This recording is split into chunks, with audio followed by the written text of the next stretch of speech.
بڑی جھوٹ کی بات ہم بولتے ہیں جب ہم اوروں کی عبادت کر رہے ہیں اور کہیں ایاک نعبد. بڑی خوبصورت لے میں نے تجوید بھی سیکھ لی ہے. اب دیکھو میں کتنی اچھی تلاوت کرتی ہوں. بس خوبصورت خوبصورت آواز کر کے پڑھ لینا. ایاک نعبد کا حق نہیں ادا کرتا جب تک کہ ہم واقعی عبادت کو سمجھے نہیں. اور ہم یہ نہیں کہیں کہ ایاک کا لفظ اتنا ضروری ہے، اسی لیے نہ کو کرے نعبد کا بھی ہو سکتا تھا. ہم اللہ تیری عبادت کرتے ہیں، ساتھ انہیں لوگوں کی بھی کر لیتے، ساتھ جو لوگ بھی کہتے ہیں ان کو بھی راضی تو ہم نے کرنا ہے نا. ایسا نہیں ہے. ایاک کو سمجھے کہ کتنا امپورٹنٹ ہے یہ یہاں پہ. تو اس لیے اس چیز کو سمجھتے ہوئے اللہ کی عبادت کرنی ہے، اور اس چیز کو سمجھتے ہوئے یہ سمجھنا ہے کہ اس کے بعد، اس ڈکلیریشن کے بعد اب یہ نہیں ہو سکتا کہ میں اللہ کی تو نہیں مانوں گی باقی سب کی مانوں گی. یہ نہیں ہو سکتا. جو اس لفظ کو سمجھ جائے وہ سمجھ لے کہ جہاں کہیں ٹکراؤ ہوگا، ایک طرف اللہ کی بات ہے اور ایک طرف کسی اور کی بات ہے، تو میں اللہ کی بات مانوں گی، دوسرے کی بات چھوڑ دوں گی، چاہے وہ میری دوست ہے، چاہے وہ لوگ ہیں، چاہے وہ کوئی بھی ہے، خوشی ہے یا غم ہے. اللہ میں تیری غلامی کروں، کیونکہ میں نے آپ کو بتایا کہ غلام صرف کسی اسپیسیفک ٹائم کا نہیں ہوتا. اور ہم صرف اللہ کی غلامی کب کرتے ہیں؟ جب رمضان آ جاتا ہے. کیا خیال ہے نا؟ جب رمضان آتا ہے پھر ہم اللہ کی غلامی کرتے ہیں. جب رمضان ختم ہو جاتا ہے تو پھر آپ غلامی کو چھوڑو، اب کیا، تب ہم بہت اچھے بن جاتے ہیں. کیا آپ اللہ کی غلام صرف رمضان کے لیے؟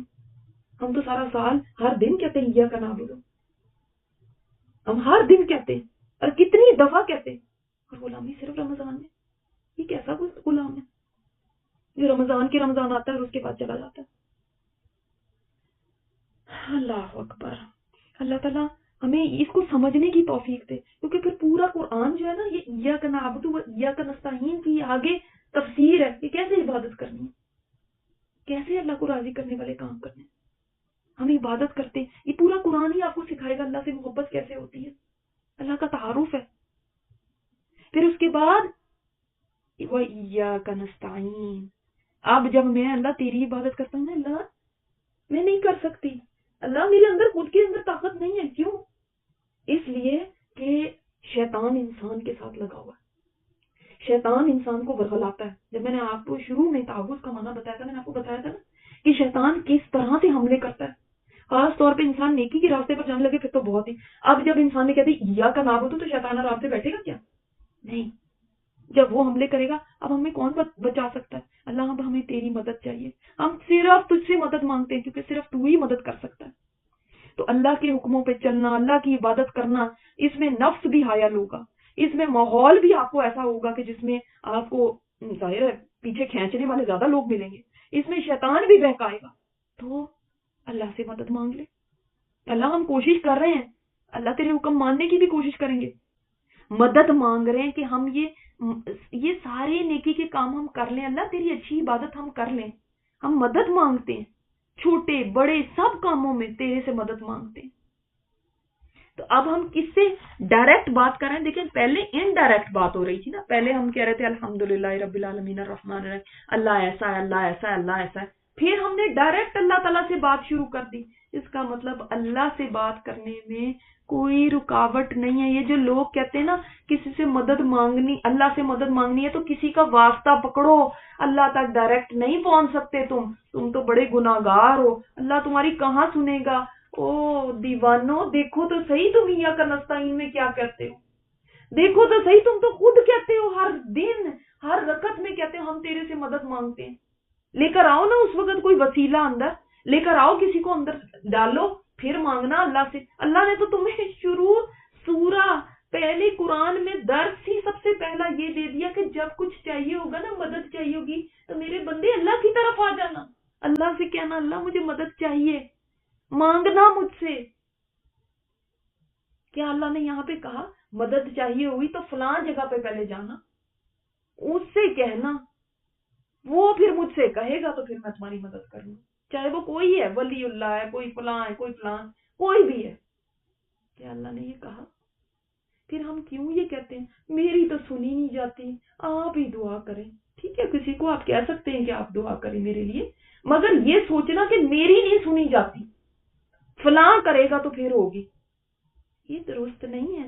اللہ پاک تو وہ عظیم رب ہے، اللہ سبحانہ تعالیٰ نے تو شیطان کی بھی دعا سن لی جس نے کہا کہ مجھے قیامت تک مہلت دے دے اللہ کہ میں ان کو بہکاؤں. تو اللہ نے کہا ہاں ٹھیک ہے جا. تو آج کیا ہم اس سے بھی گئے گزرے ہوں گے کہ ہم اللہ سے اتنے کا مایوس ہو چکے ہیں کہ ہم اللہ سے مانگتے ہی نہیں اور کہتے ہیں دوسرے ہمارے لیے مانگ لیں, ہم نے نہیں مانگنی. دیکھو تو صحیح آپ کو اللہ تعالیٰ کیا سکھا رہا ہے کہ کہو اللہ ہمیں مدد چاہیے, اور ڈائریکٹ اللہ سے کہو, بات کرو اللہ سے. نہیں ہمیں نہیں آتا مانگنا. بھائی جس زبان میں بھی آتا ہے مانگو, جیسے بھی کہنا آتا ہے مانگو, دل میں کہو, اونچی آواز میں کہو, ہلکی آواز میں کہو, ٹوٹے پھوٹے الفاظ میں کہو. لیکن جس کے ساتھ آپ کو کوئی تعلق ہوتا ہے نا, اس سے ہی آپ بات کرتے ہیں نا. جسے آپ شرماتے ہیں, جس کے ساتھ آپ کو کمفرٹیبل نہیں ہوتے, پھر آپ کہتے ہیں کوئی اور ہی جا کے اس سے بات کر لے, میں نہیں ڈائریکٹ کر سکتی.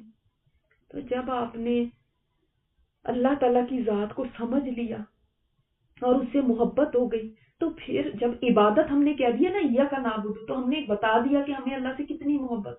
اس کے بعد جس سے محبت ہوتی, کیا دل نہیں کرتا اس سے بات کرنے کا؟ بتائیں, نہیں دل کرتا کیا؟ دل کرتا ہے نا کہ اس سے تو باتیں ایسی ہوں کہ وقت رک جائے, باتیں ختم نہیں ہوں گی. جب انسان کہتا ہے ایاک نعبد, تو وہ بتا رہا ہے اللہ تعالیٰ کو, اللہ تیرے سوا تو میرا کوئی ہے ہی نہیں, میں تو صرف تیری عبادت کرتا ہوں, اور میرا تو کوئی خدا نہیں ہے, میں کدھر جاؤں پھر؟ اور اللہ میرے لیے تو مدد کرنے کے لیے اور کوئی نہیں, اللہ میں تو صرف تجھ سے مدد مانگتا ہوں, میں کس کے پاس جاؤں, کس کے در پہ جاؤں, کوئی بھی نہیں ہے میرا, صرف تیری.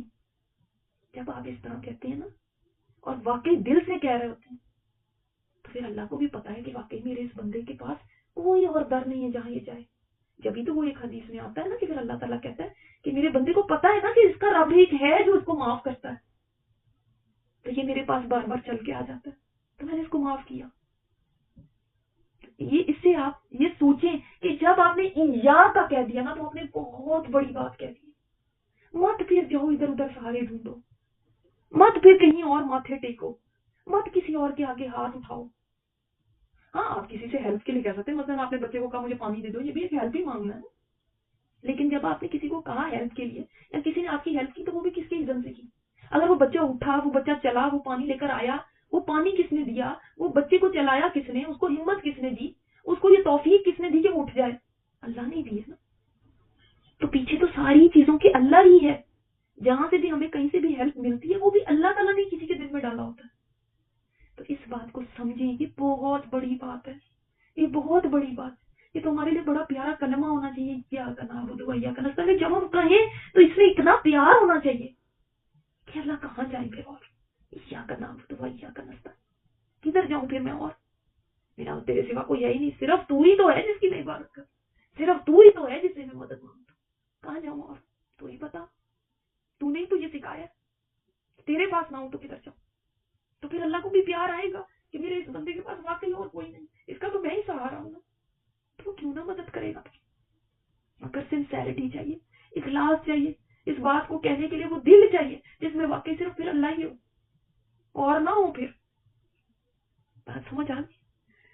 اللہ اکبر. سبحانک اللہم و بحمدک, نشہد ان لا الہ الا انت, نستغفرک و نتوب الیک. تلاوت سنیں. أعوذ بالله من الشيطان الرجيم. بسم الله الرحمن الرحيم. الحمد لله رب العالمين. الرحمن الرحيم. مالك يوم الدين. إياك نعبد وإياك